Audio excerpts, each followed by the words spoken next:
Waited a long time to say this, but hello everyone and welcome to Let's Play Shovel Knight Treasure Trove. Technically, Treasure Trove is 4 individual campaigns: Shovel of Hope, Spectre of Torment, Plague of Shadows, and King of Cards.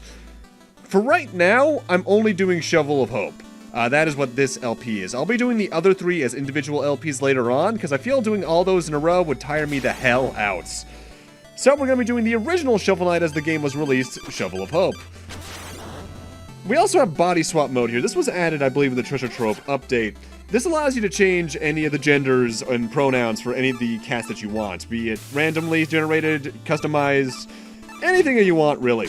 I like it, but I'm not using it just because I'm showing the game as it is by default, as it sort of was back at release.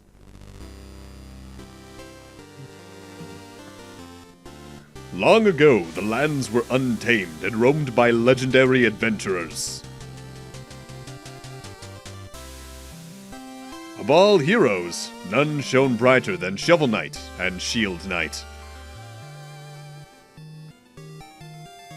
But their travels together ended at the Tower of Fate, when a cursed amulet wrought a terrible magic.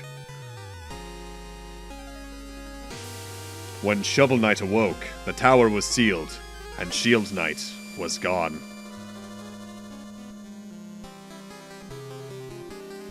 His spirit broken, a grieving Shovel Knight went into a life of solitude.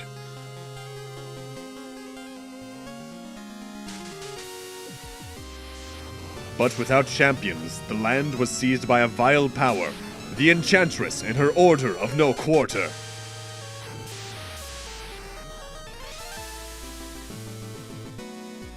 Now, the tower is unsealed and devastation looms. A new adventure is about to begin.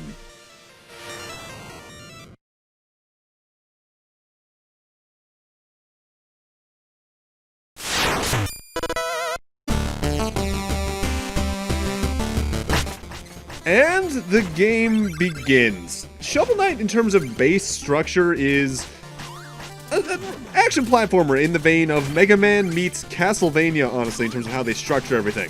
Your weapon is a shovel. You can pogo stick with it like Scrooge McDuck can his own cane in DuckTales, but the main mechanic you're going to be doing here is using your shovel to either whack enemies upside the head, or dig out dirt blocks or dirt on the ground to make pathways for yourself.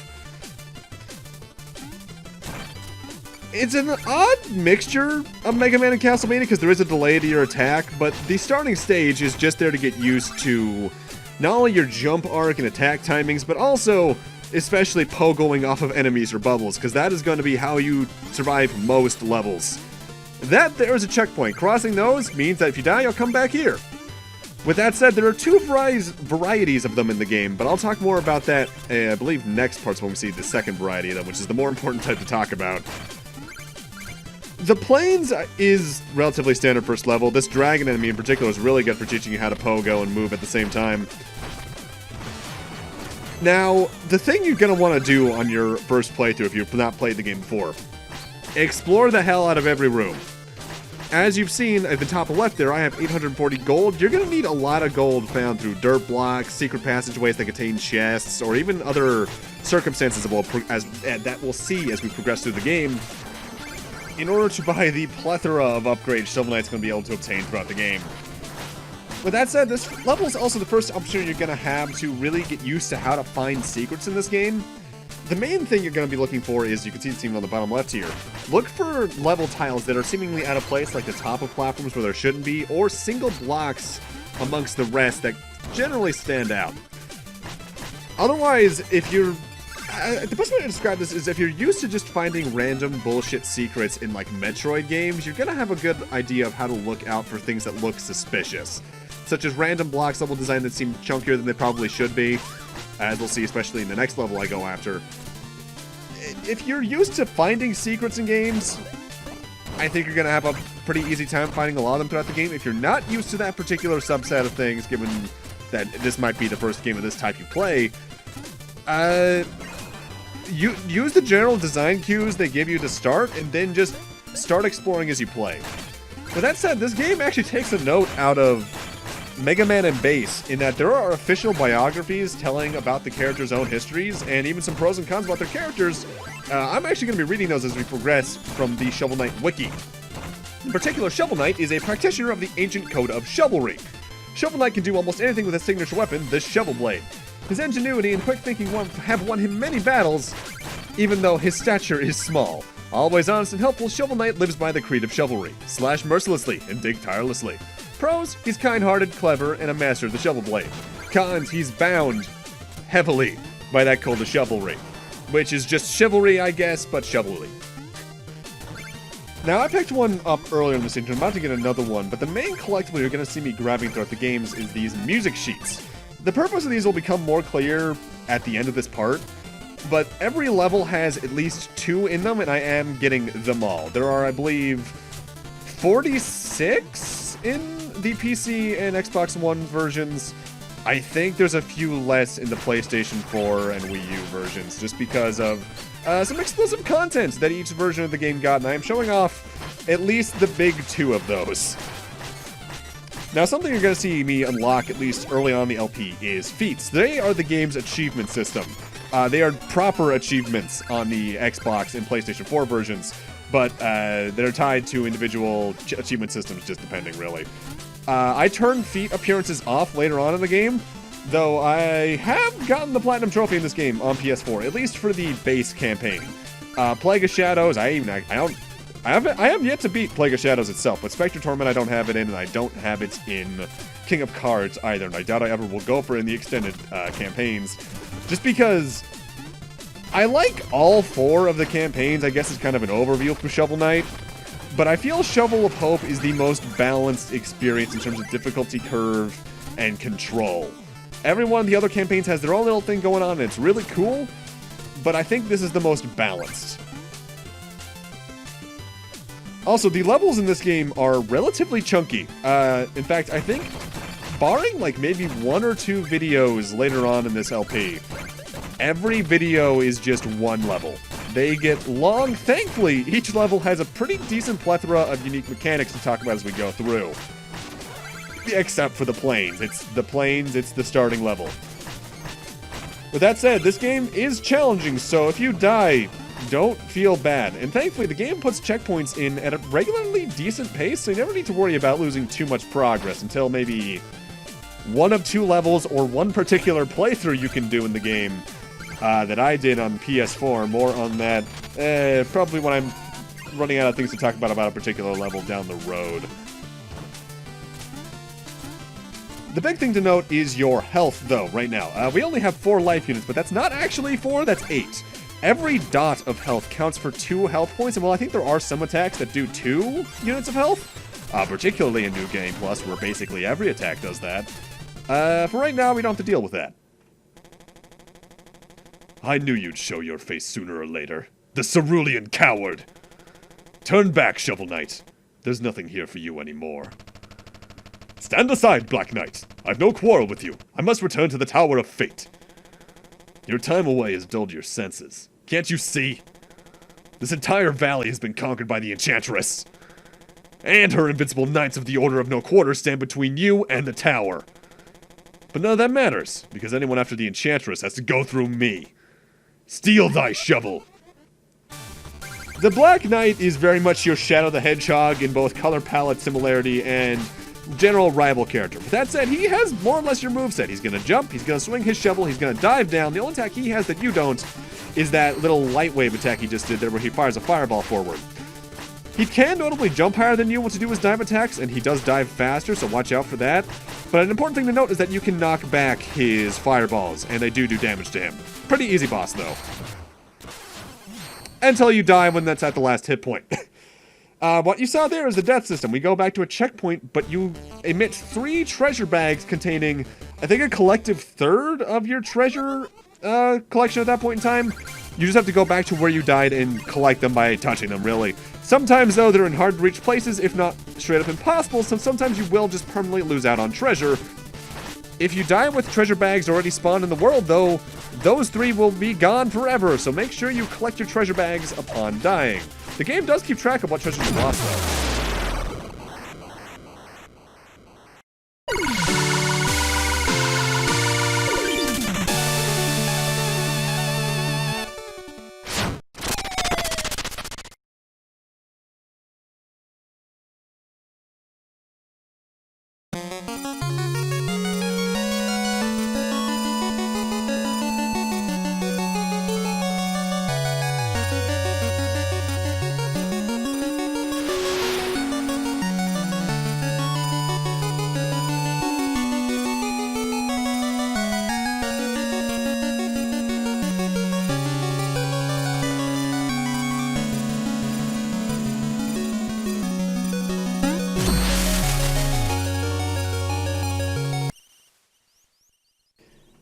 between every stage, you find yourself at a little camping respite, which acts essentially as sort of a save point, but not really.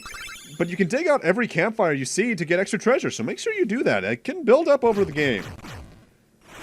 And this is our world map. This game works, as I mentioned, like a mix of Mega Man and Castlevania, where you have multiple stages available to you at a time, though they are doled out to you in portions.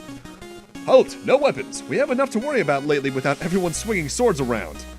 Oh, that's no weapon, just a shovel. You may enter then, and don't forget, press up to talk to everyone. This is our first town. You can talk to any NPC and they'll generally have a little quip for you. But that said, only the unique NPCs are really worth talking to because they're where you do most of your transactions through the game. Such as, in particular, that little hatted fellow to my right. Did you know your fishing rod can haul up faraway bags of gems to get out of reach? Aye, it's the truth. That's talking about a relic in the game. I'll talk more about those in a few minutes. Hail, traveler! I am but a simple bard, but I have a big problem. I've lost all my music sheets. My entire repertoire lays scattered across the land.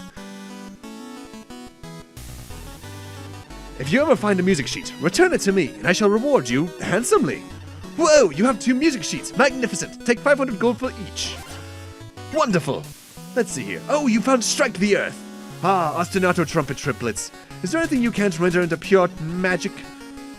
Whenever you find a music sheet, you can give it to the bard for 500 each, and he acts as a sound test.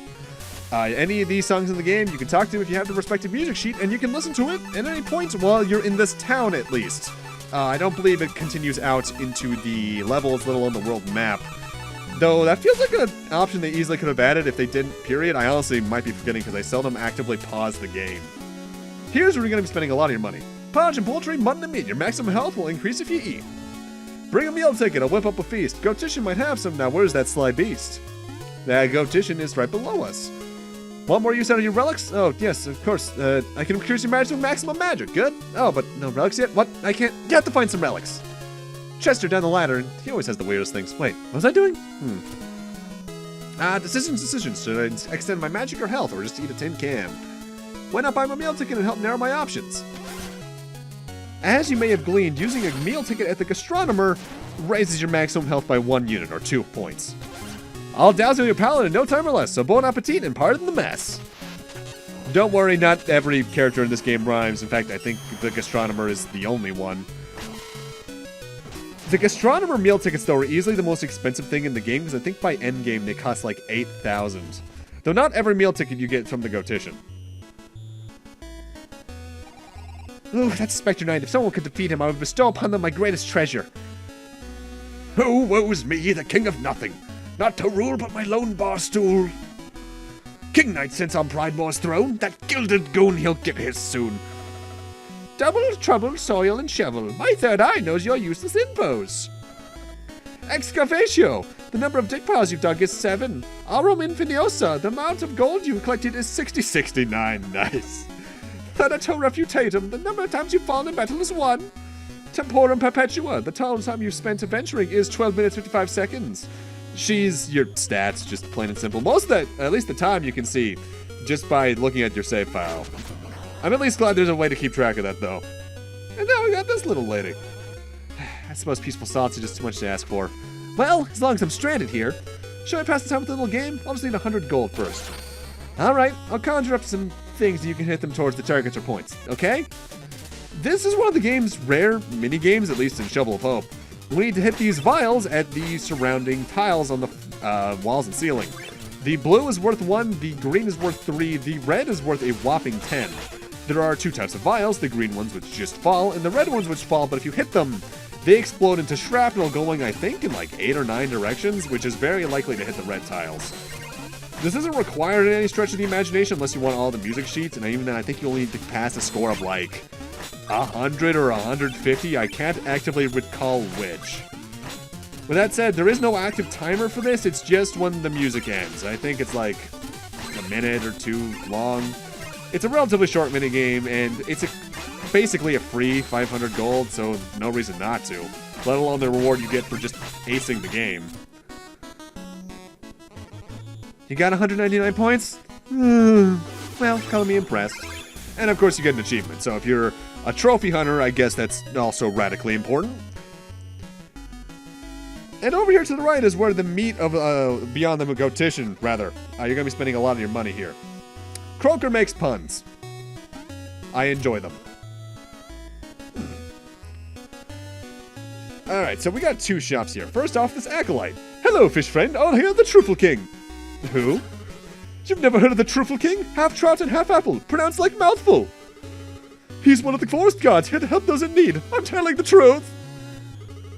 If you ever visit the sacred grotto, hold your chalice aloft and the Truffle King will appear. As it happens, I've been entrusted to sell truffle chalices to believers. Would you like one? They're relatively cheap and they're pretty useful in the long run if you're new to the game, so I recommend grabbing at least one at this point. We need to get some ichor for it though, and we can't get that until we visit the king himself. More on that later. With that said, the more important person to talk to down here is Chester. Psst. Hey, blue guy, you wouldn't believe the merchandise I've got for you today. Why not have a look? Chester sells relics, so the game's sub-weapons, to use the Castlevania term. There's two here for us, the Chaos Sphere and the Fishing Rod. I recommend getting the Chaos Sphere of the Fishing Rod myself if you have the extra money.